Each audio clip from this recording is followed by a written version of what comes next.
At this point, you've gone through several of the introductory modules and have a pretty good idea now about what the Matching Person and Technology model is about and what we're trying to accomplish by applying that through the Matching Person and Technology assessment process. I'm working with an individual. Her name is Susan Smith. Susan Smith is a 38-year-old mother of two. She has two children, 7 and 10 years old. A year ago, she was diagnosed with multiple sclerosis. She's a computer analyst for a large manufacturing company. She's finding that she's getting more fatigued at work, also doing things around the house. She's having some balance problems and some difficulty with mobility. What I did is use the flow chart, a collaborative model for Matching Person and Technology, and talked with Sue during our initial meeting about her goals and her preferences. And you can see on this flow chart that first you determine what are that consumer's goals and preferences and what do they see as obstacles to achieving those goals. In other words, what might be the limitations that they're experiencing from their disability or that exist in the environment. To find a lot of that information out, we use form number 1, which is called the initial worksheet for Matching Person and Technology process. And I use this more or less as an interview guide. I had this form in front of me that I filled out. I had a blank form that I put in front of Susan so that she could follow along with me. And then when I was done and had this filled out, I gave it back to Susan so that she could read through it and make sure that I was filling this out according to what she intended. This is, again, part of that partnership collaborative approach. It's not notes that I'm taking over here just for myself. They're notes for the two of us as we work together. So on this initial worksheet, she reported no particular strengths nor any particular limitations with speech, eyesight, hearing, reading, or writing. When it came to mobility, however, she said she has difficulty walking, and her limitations are her endurance and her balance.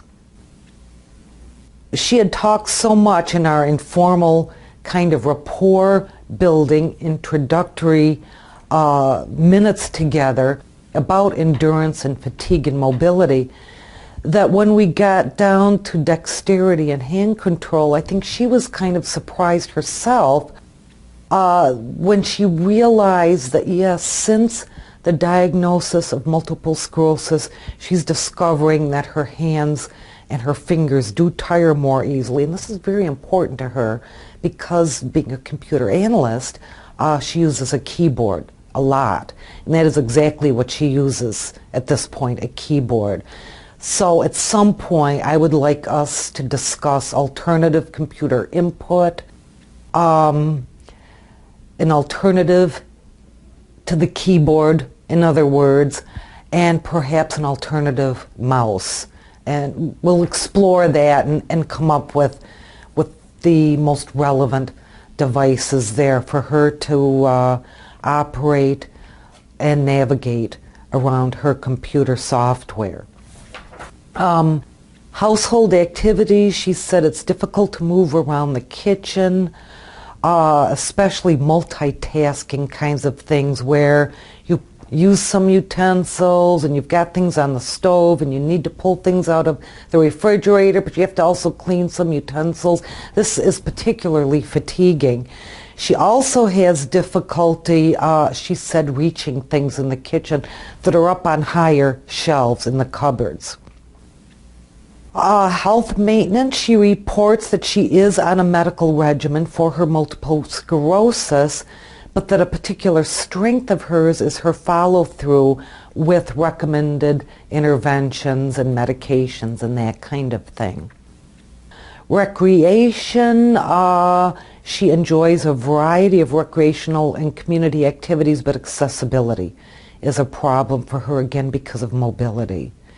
Self-care, she says reaching items, showering, holding anything with any real strength, those are now a little problematic for her. Employment, she said, primarily mobility was her concern there, but I think we need to add very shortly the endurance and the hand fatigue and finger fatigue. But until I deal with her primary concern, she may lose perhaps a little motivation, perhaps a little confidence in the process and in working with me. So I'm going to touch on mobility only with her today, knowing that we will work on this other area as well very shortly. When it comes to thinking, understanding, and remembering, she says she has a little difficulty at times organizing her thoughts, organizing her work, organizing the placement of items in her office. So that's the initial worksheet, Form 1. We did that, and we also did Form 2, the history of support use. And that's where I inquire into, what have you used? What's worked? What hasn't worked up till now? And we went through these exact same domains that I mentioned from the initial worksheet.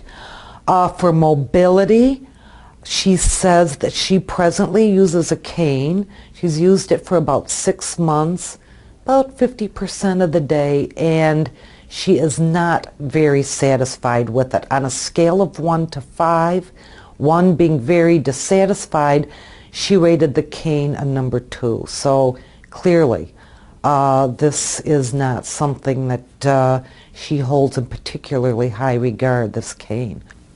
Eyesight, for 34 years, she reports she's worn either glasses or contacts, 100% of her waking hours. She's very satisfied with those.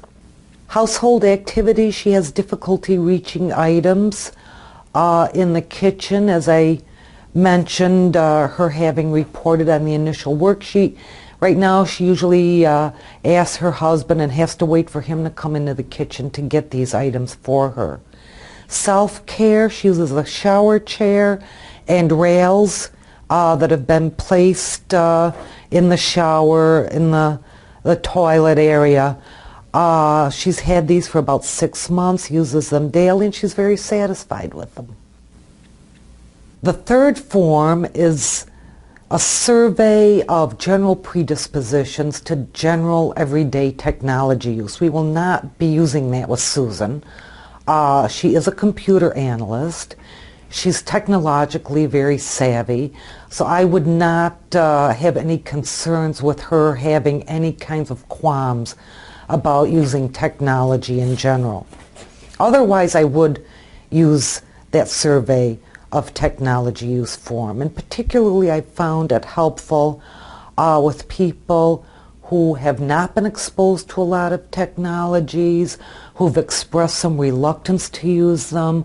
A lot of people, particularly persons in their 70s or older, still have some reluctance to using microwave ovens, automatic teller machines, things of that nature.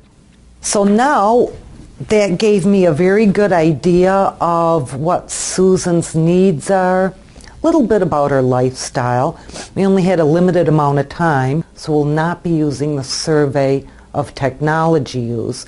We'll be going right to the assistive technology device predisposition assessment, person form and device form. She took that with her, was to complete that at home and then bring that back for us to review and go over. Then we'll complete the device form and start to think about what might be the most appropriate technologies for her in what particular area or domain.